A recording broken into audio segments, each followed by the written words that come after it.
Shalom jemaat Tuhan, dalam rangkaian khotbah berkaitan dengan nama-nama Yahweh. Kita sudah membahas Yahweh Roy. Pada minggu kemarin kita sekarang membahas tentang Yahweh Rafa yang diambil dari Keluaran 15 ayat 21 sampai 26. Mari kita berdoa. Mohon Roh Kudus urapi hambamu, mensensor tutur kata dan sikap hambamu, dan setiap kami yang mendengarkannya Tuhan bimbing dengan roh yang sama dengan Roh Kudus. Urapi hambamu, biarlah segala apa yang hamba sampaikan dipimpin oleh Roh Kudus sendiri. Berfirmanlah kepada kami dalam nama Tuhan Yesus. Amin. Mari kita membaca dalam Keluaran 15 ayat 21 sampai kita membaca ayat 23 sampai 26. Sampailah mereka ke Mara, tetapi mereka tidak dapat meminum air yang di Mara itu karena pahit rasanya. Lalu bersungut-sungutlah bangsa itu kepada Musa bersama-sama saudara. Musa berseru-seru kepada Tuhan dan Tuhan menunjukkan kepadanya sepotong kayu. Musa melemparkan kayu itu ke dalam air, lalu air itu menjadi manis. Firman-Nya, jika kamu sungguh-sungguh mendengarkan suara Tuhan Allahmu dan melakukan apa yang benar di matanya dan memasang telingamu kepada perintah-perintahnya dan tetap mengikuti segala ketetapannya, maka aku tidak akan menimpakan kepadamu penyakit manapun yang telah kutimpakan kepada orang Mesir. Sebab aku Tuhanlah yang menyembuhkan. Dalam bahasa asli dikatakan Yahweh Rafa. Tuhanlah yang menyembuhkan kau. So sekalian kita akan membahas Yahweh Rafa, Tuhan yang menyembuhkan. So sekalian kita sudah membaca ayat tadi dan kita melihat satu persatu dari bagian ini, maka kita akan mendapati bahwa Tuhan itu melatih umatnya agar tangguh. Ya, saya senang dengan kata melatih karena memang Tuhan tuh tidak ingin umatnya bermanja-manja. Tuhan ingin melatih umatnya agar tangguh. Terus sekalian dalam Mazmur 144 ayat 1 dikatakan dari Daud, pujilah Tuhan pelindungku, ia melatih aku bertempur dan mengajar aku berperang. Bukan berarti bahwa umat Tuhan tuh menjadi orang-orang yang mengangkat senjata, tidak. Tapi menghadapi tantangan, pergumulan, kesulitan, pencobaan, Tuhan ingin melatih kita, ya, sehingga kita mampu mengalahkan semua tantangan, kesulitan, pencobaan untuk kemuliaan bagi nama Tuhan. Terus sekalian Tuhan tidak ingin kita bermanja-manja. Tuhan ingin melatih umatnya. Kalau kita bandingkan dengan Densus 88, satu detasemen khusus anti teror yang bekerja dengan sangat baik, yang sudah dilatih dengan luar biasa. Saya yakin prajurit-prajurit yang dipilih menjadi Densus 88 adalah orang-orang pilihan, pasukan elit, ya, yang sudah dilatih luar biasa. Lalu sekalian sehingga mereka layak disebut sebagai pasukan elit. Demikian juga kita, umatnya, Tuhan ingin melatih kita. Tuhan tidak ingin. Dikatakan Tuhan membawa umatnya ke Mara. Tuhan yang membawa umatnya ke Mara. Mara artinya pahit. Sekalian mereka begitu panas, mereka begitu haus, mereka cari minum. Dan mereka berkata, aduh syukur ada mata air. Tapi waktu mereka minum pahit sekalian airnya. Sekarang waktu tahun 2013 kami dua rombongan ya diberi kesempatan untuk ke daerah Mara. Ya, saudara lihat di situ ada semacam sumur besar dan di situ guide-nya berkata inilah yang disebut dengan Mara itu. Terus sekalian, jadi kalau kita melihat Mara artinya pahit. Hidup kita sama. Kadang-kadang Tuhan izinkan mengalami kepahitan, tantangan, kesulitan, padang gurun syur itu seperti kita menabrak tembok yang begitu keras, begitu sulit terus sekalian. Lalu bagaimana dengan sikap kita? Tapi sebelumnya kita bandingkan dulu dengan Rut 1 ayat 20. Ya. Tetapi ia berkata kepada mereka, yaitu Naomi, jangan sebut aku Naomi. Naomi artinya kenyamanan. Sebutkanlah aku Mara. Sebab yang Maha Kuasa telah melakukan banyak yang pahit kepadaku. Bayangkan selama 10 tahun Naomi dengan suaminya, dengan kedua anak lakinya, sekalian mereka pada waktu itu Israel mengalami kelaparan dan mereka mengungsi ke daerah Moab situ. Dan ternyata selama 10 tahun di Moab itu Naomi mengalami hal yang pahit. Suaminya meninggal dunia, dua anak laki-lakinya meninggal dunia. Lalu sekalian, suatu hal yang sungguh pahit, sehingga ketika dia balik ke Israel, dia berkata, Yang Maha Kuasa telah melakukan banyak yang pahit kepadaku. Kalau kita melihat kalimat ini, Naomi seperti hidup dalam satu pikiran yang luar biasa pesimis, sekalian. Ya, tapi Tuhan buka jalan bagi dia. Saudara sekalian, kenapa saya sebut demikian? Karena pada akhirnya Naomi alami yang manis. Ya, Mara telah diubah jadi yang manis, saudara sekalian. Seperti lidah kita, ada bagian lidah yang bisa merasakan pahit. Kita makan pare yang pahit, tapi setelah itu kita rasa manis, saudara sekalian. Yang pahit diubah jadi manis. Saudara sekalian, Ruth menantu daripada Naomi, ya, akhirnya menjadi nenek moyang sang Mesias ketika Ruth itu menikah dengan Boas, saudara sekalian. Dia dicantumkan menjadi nenek moyang Mesias, Yesus secara manusia. Saudara sekalian, Naomi yang mengalami kepahitan karena dia tetap setia iring Tuhan. Akhirnya Tuhan memberikan kepada Naomi hal yang manis. Demikian juga yang hidup kita. Kita menghadapi tantangan kesulitan, ya, kalau kita tetap setia mengiring Tuhan, maka Tuhan mampu mengubah yang pahit menjadi manis. Terus kalian, kalau kita melihat selanjutnya, Tuhan itu mengajar umatnya agar berdoa, bukan bersungut-sungut. Ya, kita diajar oleh Tuhan untuk berdoa, berseru, bukan bersungut-sungut. Kita lihat ya, lalu bersungut-sungutlah bangsa itu kepada Musa. Kata mereka, apakah yang akan kami minum? Terus sekalian, kalau kita membaca kisah bangsa Israel di padang gurun, Tuhan benci dengan sikap bersungut-sungut. Tuhan tidak senang jika umatnya bersungut-sungut. Berseru kepada Tuhan, boleh, tapi jangan bersungut-sungut. Meminta kepada Tuhan, boleh, tapi jangan bersungut-sungut. Terus sekalian, memang reaksi Israel itu seolah-olah manusiawi. Coba bayangkan, kami waktu berada di tengah-tengah padang gurun, kami mulai menempatkan diri kami, jika kami seperti orang Israel waktu lalu yang mengembara di padang gurun, wah, kami rasa kok nggak bisa memaido ya, nggak bisa memaido orang Israel yang begitu sikapnya. Memang seolah-olah seperti manusiawi, tetapi Tuhan tuh melihat dari surga, Tuhan tuh membenci sikap bersungut-sungut.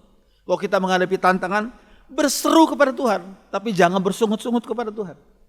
Sekalian, ini suatu hal yang penting. Dan dikatakan apa? Musa berseru-seru kepada Tuhan, bukan bersungut-sungut. Musa berseru-seru kepada Tuhan. Dikatakan Musa berdoa dengan sungguh-sungguh kepada Tuhan. Bayangkan, memimpin 2 juta lebih orang Israel di padang gurun, syur yang artinya tembok itu. Sangat-sangat tidak mudah. Terus sekalian, level rohani seseorang dan level kepribadian seseorang dapat terlihat dari reaksi mereka saat menghadapi kesulitan. Ketika kita menghadapi suasana yang aman, damai, tenang, lancar, di ruang yang ber-AC, senang sekali, enak sekali, kita bisa berteori macam-macam. Tapi kalau kita menghadapi kesulitan, tantangan padang gurun yang begitu panas, baru terlihat level rohani kita, level kepribadian kita. Ya, saudara sekalian, ini suatu hal yang penting. Nah, saudara sekalian, yang berikutnya, yang ketujuh adalah Tuhan memakai benda sederhana, sepotong kayu. Jangan kita jadikan kayu itu menjadi berhala, bukan. Tuhan pernah pakai benda sederhana, yaitu sepotong kayu. Dikatakan Musa berseru-seru kepada Tuhan, dan Tuhan menunjukkan kepadanya sepotong kayu. Musa melemparkan kayu itu ke dalam air, lalu air itu menjadi manis. Kayu itu ada zat apa ya? Ada khasiat apa ya? Kok bisa merubah yang pahit jadi manis? Bukan kayu itu yang berkhasiat, tapi Tuhan memakai benda sederhana ini, yaitu sepotong kayu. Kuasa Tuhan yang mengubah yang pahit menjadi manis. So sekalian, kalau Tuhan berkenan untuk menolong umatnya, beliau bisa pakai apa dan siapa saja untuk menolong umatnya. Mari kita baca sama-sama yang coklat ini ya. Kalau Tuhan berkenan untuk menolong umatnya, beliau bisa pakai apa dan siapa saja untuk menolong umatnya. Yang penting Tuhan berkenan enggak? Kalau Tuhan berkenan, Tuhan bisa pakai apa saja dan siapa saja untuk menolong umatnya. Yang terpenting adalah penyertaan Tuhan. Kita dipimpin Tuhan lewat padang gurun, asal Tuhan berserta, oke. Tapi jangan kita berada di tempat yang subur seperti Sodom dan Gomora, tapi Tuhan gak menyertai, itu bahaya. Ya, yang terpenting adalah penyertaan Tuhan. Yang berikutnya, saudara sekalian, Tuhan memberi peraturannya kepada umatnya. Saudara sekalian, ada banyak hikmah yang didapat dalam situasi yang sulit dan bermasalah. Penting sekali. Kita maunya enak, pilihnya yang tempat yang nyaman, suasana yang enak, lancar. Tapi biasanya tidak ada hikmah dari hal itu. Justru lewat masalah kesulitan yang berat, di situ Tuhan mencelikkan mata rohani kita sehingga kita bisa melihat banyak hikmat Tuhan yang didapat dalam situasi yang sulit dan bermasalah. Contohnya ini, di tempat itulah Tuhan memberi peraturan-peraturan kepada mereka. Dan di situ juga ia mencobai, maksudnya menguji mereka. Kata mencoba itu artinya menguji mereka. Kata Tuhan, taatilah aku dengan sungguh-sungguh dan lakukanlah apa yang ku pandang baik. Ikutilah semua perintahku. Kalau kamu berbuat begitu, kamu tidak akan kuhukum dengan penyakit-penyakit yang kutimpakan kepada orang Mesir. Sekalian, setelah Tuhan melakukan mujizat, mengubah yang pahit jadi manis, maka di situ Tuhan memberikan peraturan-peraturannya. Hikmah didapat dalam situasi yang sulit dan bermasalah. Jadi kalau kita diizinkan Tuhan mengalami kesulitan dan masalah ketantangan yang berat, di balik itu semua ada hikmat Tuhan. Dan Tuhan sudah siap memberikan kita banyak pelajaran rohani. Indah sekali ya. Maksud sekalian, memang penyebab sebagian, saya tidak katakan semua, penyebab sebagian penyakit adalah teguran Tuhan terhadap dosa-dosa manusia. Kita tidak bisa abaikan ini. Kita paling tidak senang kalau kita sakit, ada orang berkata itu karena dosamu. Ya memang tidak semua penyakit adalah karena dosa kita. Tetapi dalam firman Tuhan jelas dikatakan sebagian penyakit adalah karena teguran Tuhan terhadap dosa-dosa manusia. Saya ingin menunjukkan gambar yang menggelikan, menjijikan. Tapi ya ini merupakan sejarah manusia, yaitu ada orang yang waktu lalu mengalami penyakit sipilis. Waduh, penyakit yang begitu membinasakan. Begitu banyak orang mati karena sipilis. Dan sipilis ini karena Tuhan menghukum manusia karena mereka melanggar kesusilaan. Ya, melanggar dalam hal dosa seks itu. Ya, terus sekalian, dan sipilis ini ternyata menjangkit mulai akhir abad 15. Tuhan izinkan sipilis menjangkit seluruh dunia.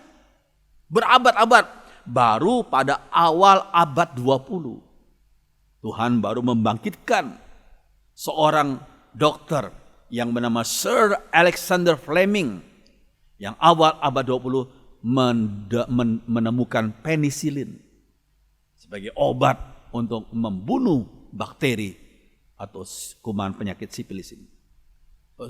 Saudara lihat berapa abad itu Tuhan izinkan penyakit itu terjadi pada orang-orang yang nakal, yang melanggar dosa seks. Kita diberikan seks hanya boleh kita nikmati dalam koridor rumah tangga, suami istri. Bukan kita melakukan seks bebas. Umat Tuhan tidak boleh melakukan hal itu. So sekalian, di sini kita melihat suatu hal yang penting. Sebenarnya penemuan Sir Alexander Fleming itu secara tidak sengaja, kalau sudah lihat biografinya, dia tidak sengaja menemukan. Dan akhirnya Tuhan pakai hal yang tidak sengaja itu. Yang kita anggap itu kebetulan, tidak. Tapi Tuhan punya rencana yang indah. Oh sekalian, dan dia menemukan penisilin. Akhirnya bisa mengobati orang-orang yang kena sipilis itu. Terus sekalian, salah satu sebab kemiskinan adalah kebodohan. Sekalian, salah satu sebab kemiskinan adalah kebodohan atau ketidaktahuan, ignorant. Ketidaktahuan dalam banyak hal. Sekalian, sehingga kalau Tuhan mau memberi peraturan kepada manusia, itu berkat. Jangan ini, jangan lakukan ini, lakukan itu. Kita sebenarnya sebagai manusia yang berdosa, kita nggak suka ditegur, dilarang oleh Tuhan. Kita maunya terus jalan. Tapi Tuhan mau memberi peraturan kepada manusia. Itu merupakan berkat. Supaya kita tidak miskin rohani, kita tidak miskin moral, kita tidak miskin mentalitas. Saudara sekalian, ini suatu hal yang penting. Peraturan Allah dan hukum alam perlu kita ketahui agar tidak terjadi bencana dalam kehidupan kita. Kita perlu tahu peraturan Allah dan hukum alam. Ketika Tuhan menciptakan alam semesta ini, Tuhan sudah tanamkan peraturan alam, ekosistem yang bagaimana sehingga menolong dan melindungi manusia daripada bencana yang besar. Kita ambil contoh saudara sekalian, pohon bakau ini yang akarnya seperti ini. Tuhan sudah ciptakan pohon bakau adanya di pantai-pantai. Untuk apa? Untuk melindungi orang-orang yang tinggal di pinggir pantai dari bencana tsunami. Kalau ada pohon bakau ditanam dan tertanam di pinggiran pantai itu, maka pohon bakau akan melindungi manusia daripada tingginya ombak gelombang itu yang bisa beberapa meter itu. Sehingga manusia tidak mengalami bencana yang terlalu besar, ya, karena dilindungi oleh pohon bakau ini. Ya, kalau waktu lalu orang nggak suka, ya kita tebas saja, kita tebang saja supaya pantainya begitu bersih. Akhirnya waktu tsunami, waduh, mereka mengalami bencana yang berat sekali. Tuhan sudah berikan pohon bakau untuk melindungi umat manusia. Jadi kalau Tuhan memberikan peraturan, itu berkat Tuhan. Kita perlu ketahui dan kita perlu pelajari dan kita perlu taati. Sekali ini suatu hal yang penting. Yang berikutnya, Tuhan itu adalah Tuhan yang penyembuh. Yahweh Rafa. Akulah Tuhan yang menyembuhkan kamu. Keluaran 15 ayat 26b. Kata Rafa ditulis 60 kali dalam Perjanjian Lama, yang berarti memperbaiki, memulihkan, menyembuhkan, mengobati secara fisik dan mengobati secara rohani. Memperbaiki, memulihkan, menyembuhkan, mengobati penyakit fisik dan rohani. Ini kata Rafa, ya 60 kali dalam Perjanjian Lama. Luar biasa ya. Sekalian, kalau kita khusus membahas, meneliti tentang Rafa ini, Tuhan itu menyembuhkan dalam hal apa saja? Tuhan itu menyembuhkan penyakit mentalitas, semangat juang. Sekalian, semangat juang itu harus tetap semangat tinggi dalam kita menghadapi tantangan. Walaupun pandemi terjadi, kita harus tetap bersemangat bekerja, melayani, belajar. Sekalian, makanya firman Tuhan dalam Amsal 17 dikatakan, hati yang gembira adalah obat yang manjur, tapi semangat yang patah mengeringkan tulang. Ada orang ganteng, cantik, sehat, kaya secara materi, tapi nggak punya semangat. Semangat yang patah itu mengeringkan tulang. So sekalian, kita harus punya semangat, so sekalian. Ada sebagian penyakit oleh kaum dokter disebut dengan psikosomatis. Keadaan psikis yang mempengaruhi soma, mempengaruhi fisik. Orang yang punya semangat yang sudah hancur, akhirnya mempunyai banyak sekali pergumulan secara tubuhnya. Karena semangat juangnya sudah padam. Makanya firman Tuhan berkata, hati yang gembira adalah obat yang manjur, tapi semangat yang patah mengeringkan tulang. Dikatakan Amsal 24 ayat 10. Jika engkau tawar hati pada masa kesesakan, kecillah kekuatanmu. Pada masa kesesakan jangan tawar hati. Karena kalau engkau tawar hati, kecil kekuatanmu. Engkau langsung dihabiskan oleh berbagai macam tantangan. Oh sekalian, peribahasa Tionghoa itu betul. Di bawah setiap atap ada ratap. Di bawah setiap atap ada ratap. Maksudnya setiap pergumulan, setiap keluarga pasti ada pergumulannya. Tapi kenapa ada sebagian keluarga yang tetap mantap, bahkan keluar sebagai pemenang? Kenapa? Karena mereka punya pengharapan, mempunyai semangat juang. Sekarang ini suatu hal yang penting. Dikatakan dalam Contemporary English Version, don't give up, jangan menyerah. And be helpless, jangan pernah merasa nggak ada pengharapan. In times of trouble, pada masa-masa masalah terjadi. Terus sekalian, kalau kita lihat gambar ini hebat sekali. Ini adalah Abraham Lincoln. Abraham Lincoln itu ketika dia mulai menjadi presiden pada periode keduanya, dia ditembak. Dan Abraham Lincoln adalah seorang presiden yang ke-16 dari Amerika. Dan sampai sekarang orang Amerika masih menyebut Abraham Lincoln sebagai presiden yang terbaik dalam sejarah Amerika. Padahal siapakah Abraham Lincoln?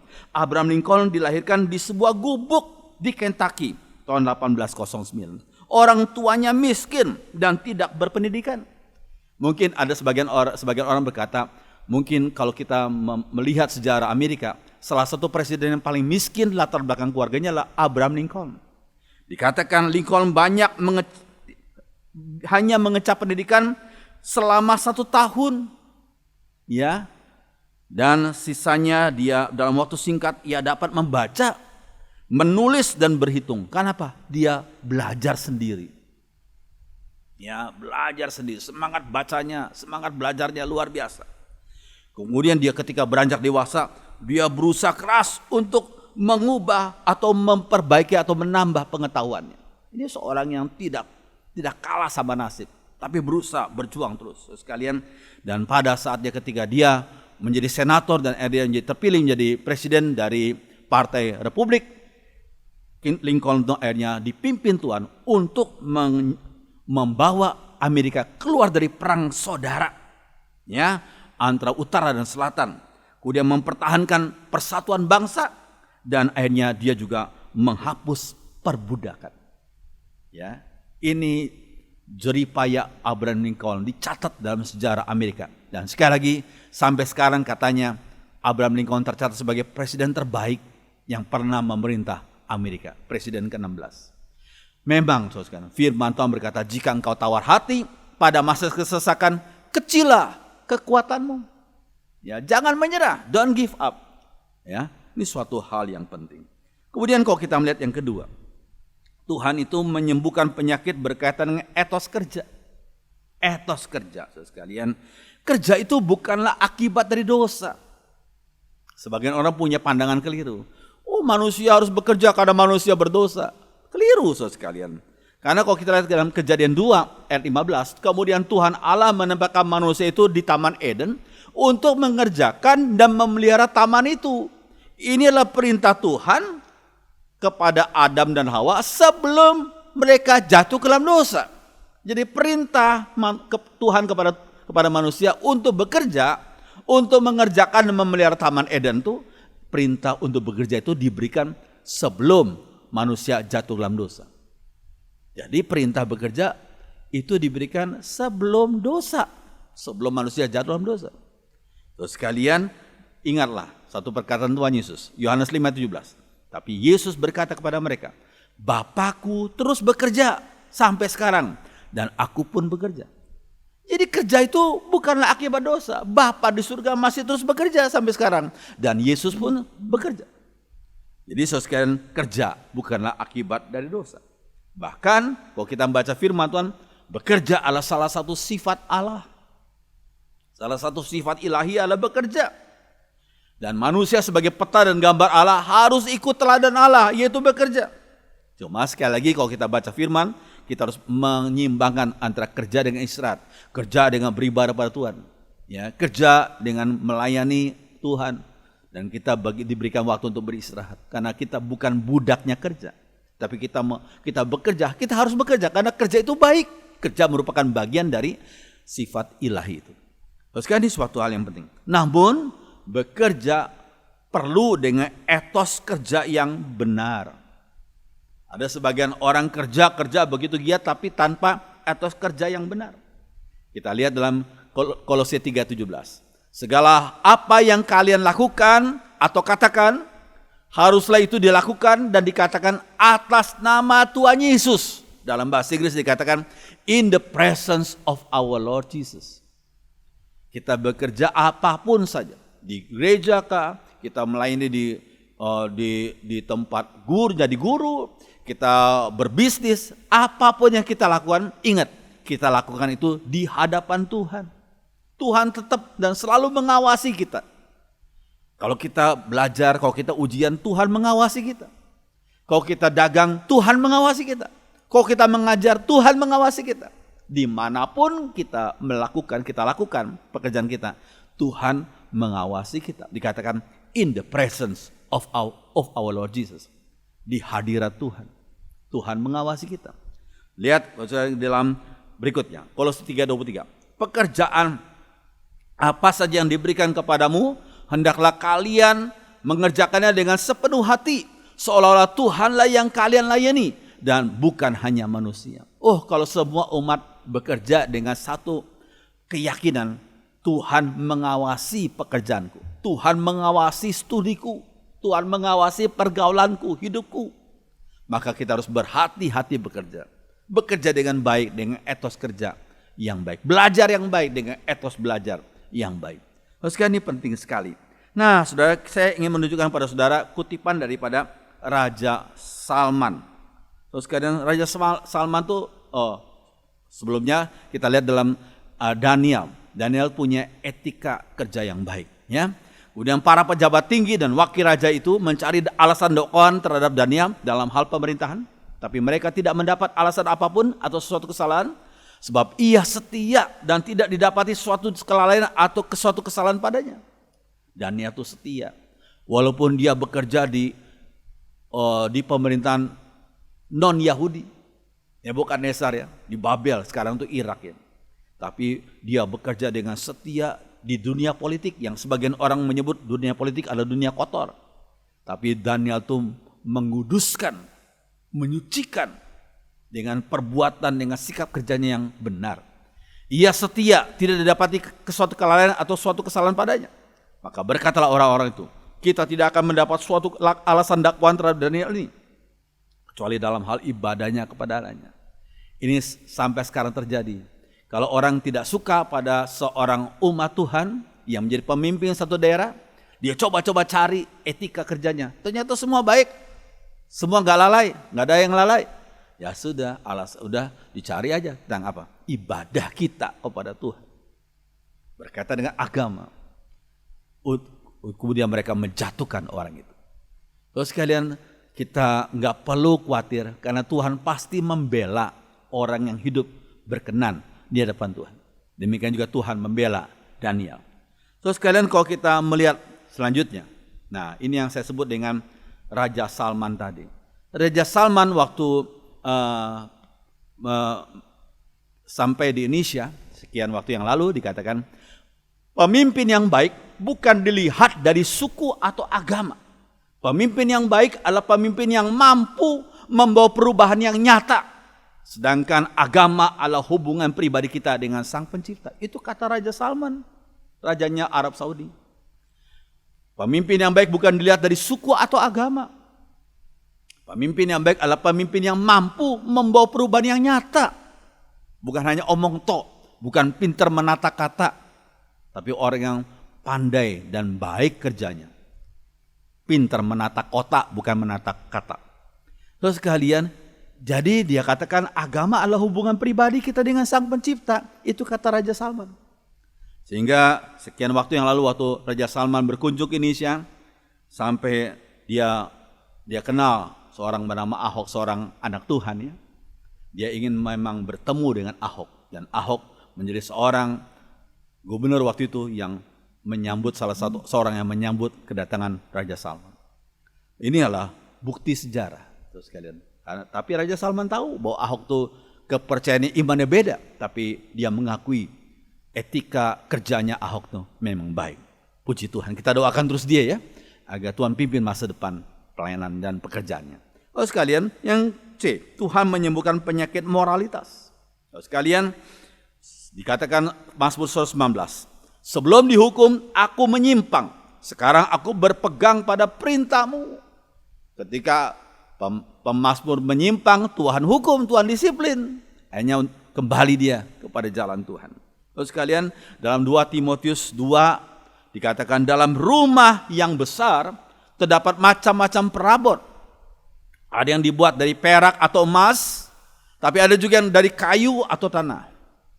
Ada yang dipakai untuk keperluan istimewa, ada juga yang dipakai untuk keperluan biasa. Orang yang membersihkan dirinya dari semua yang jahat. Ini penting sekali.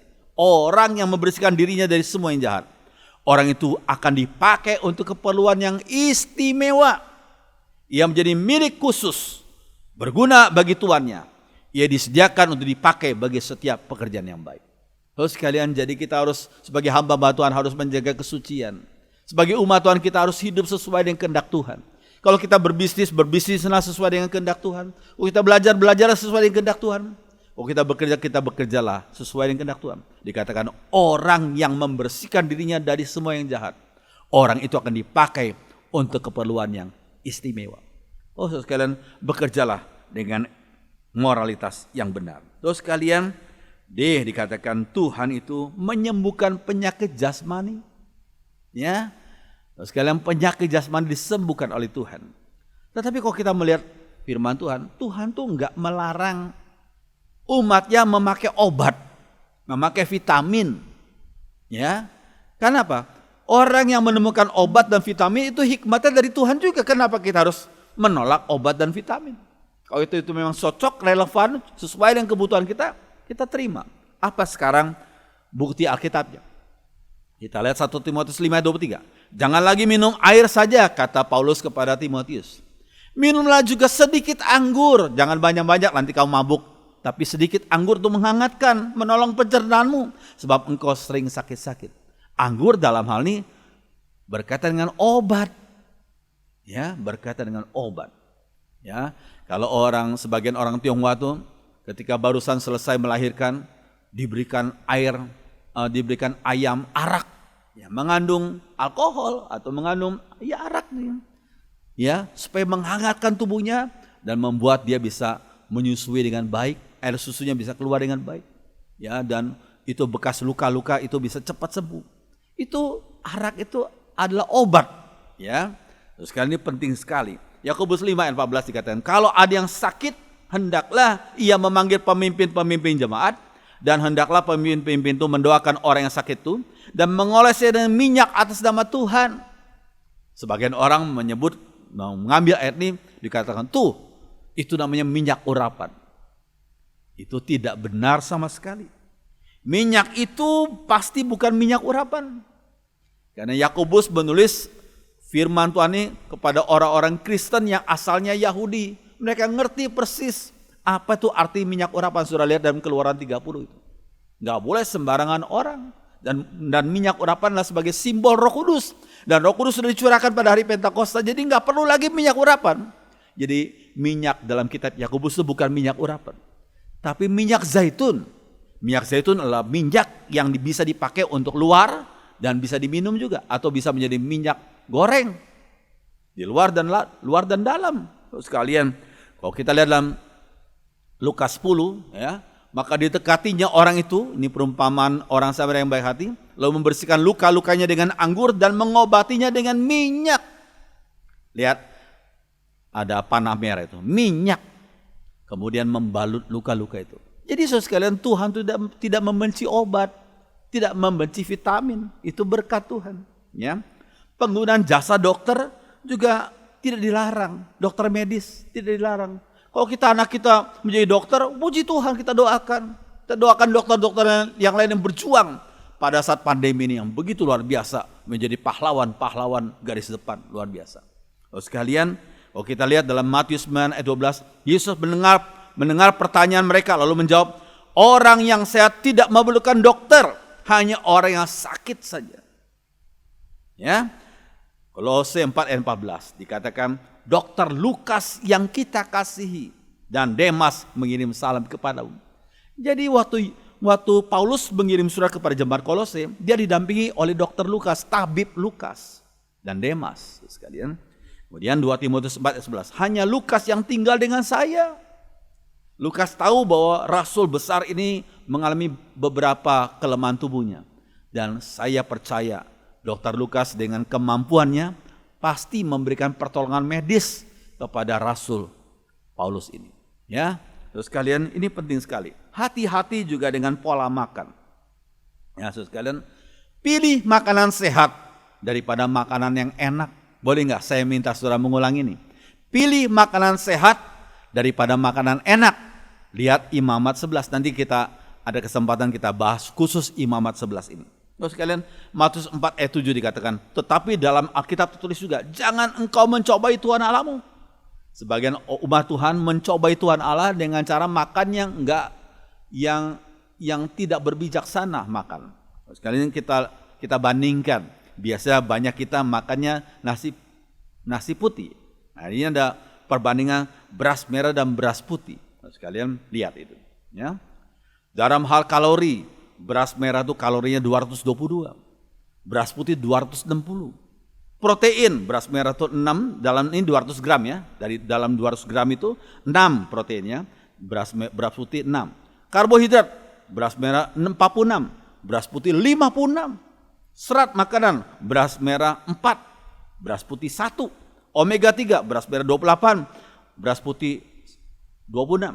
Omega 6, beras merah 618, beras putih 124. Magnesium, beras merah 86, beras putih 24. Mangan, beras merah 22, beras putih 1. Fosfor, beras merah 166, beras putih 86. Jadi saudara sekalian, beras merah itu bagus kita masak ya. Puji Tuhan kami sudah hampir 9 tahun makan nasi merah ya. Pertama memang gak enak, rasanya seperti hambar gitu. Ya setengah tahun pertama dicampur-campur lah beras putih, nasi putih dengan nasi merah. Setelah gitu langsung full 100% nasi merah. Lalu sekalian, dan ini bagus untuk kita. Lalu sekalian, jadi kita lihat suatu hal yang penting. Saudara, kalau ada sebagian orang yang suka makan soto, kemudian minumnya apa? Es teh atau es jeruk digabung dengan nasi soto. Ini bahaya. Bahayanya apa? Nasi soto berminyak. Ya, dimakan kemudian minumnya langsung es. Ini menggumpal lemaknya di usus. Tidak baik untuk pencernaan kita. Sekalian, ada sebagian orang senang dengan sate kambing. Ya. Wah, ini pas musimnya duren. Sate kambing campur duren. Setelah makan sate kambing, makan duren.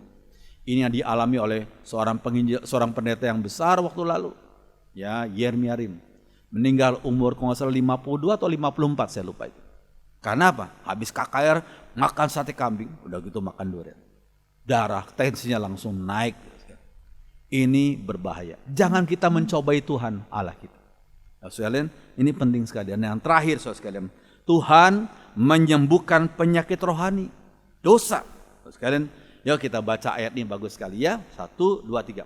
Marilah, baiklah kita berperkara. Firman Tuhan. Sekalipun dosamu merah seperti kirmisi, akan menjadi putih seperti salju. Sekalipun berwarna merah seperti kain kesumba, akan menjadi putih seperti bulu domba. Luar biasa ya. Hanya Tuhan Yesus yang bisa menawarkan kesembuhan dari penyakit rohani itu dosa kita. Bukan nabi-nabi lain, bukan rasul-rasul yang lain. Hanya Tuhan Yesus. Nah, Tuhan Yesus adalah sang firman Allah yang menjadi manusia. Memang beliau datang untuk menawarkan kesembuhan dari penyakit rohani yang tidak bisa ditawarkan oleh pemimpin agama lainnya. Yehova, Yahweh, Rafa, Tuhan yang menyembuhkan.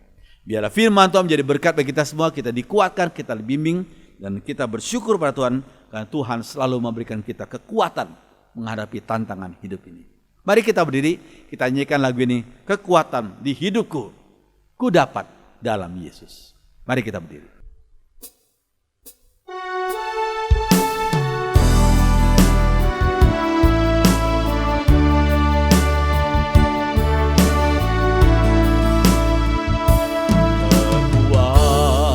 Kekuatan di hidupku, ku dapat dalam Yesus. Ya tak pernah tinggalkanku, setia menopangku. Berseru berharap dalam Yesus. Ajaib kau Tuhan penuh kuasa. Ajaib kau Tuhan penuh kuasa, sanggup pulihkan keadaanku. Dalam tangan-Mu seluruh hidupku tak akan goyah selamanya.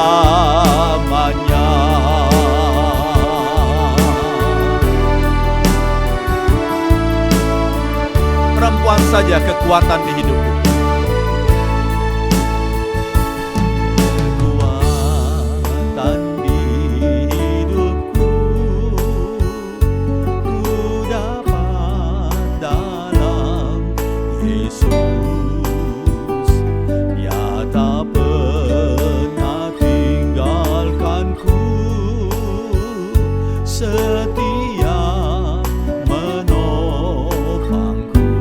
laki-laki saya berseru, berharap dalam Yesus. Angkat tangan kananmu dan berkata, ajaib kau Tuhan, ajaib kau Tuhan, penuh kuasa, sanggup pulihkan keadaanku. Dalam tanganmu seluruh hidupku tak akan goyah selamanya. Ajaib kau Tuhan, ajaib kau Tuhan, penuh kuasa, sanggup pulihkan keadaanku. Dalam tanganmu seluruh hidupku tak akan goyah selamanya. Tak akan goyah selama. Sekali lagi, tak akan goyah selamanya.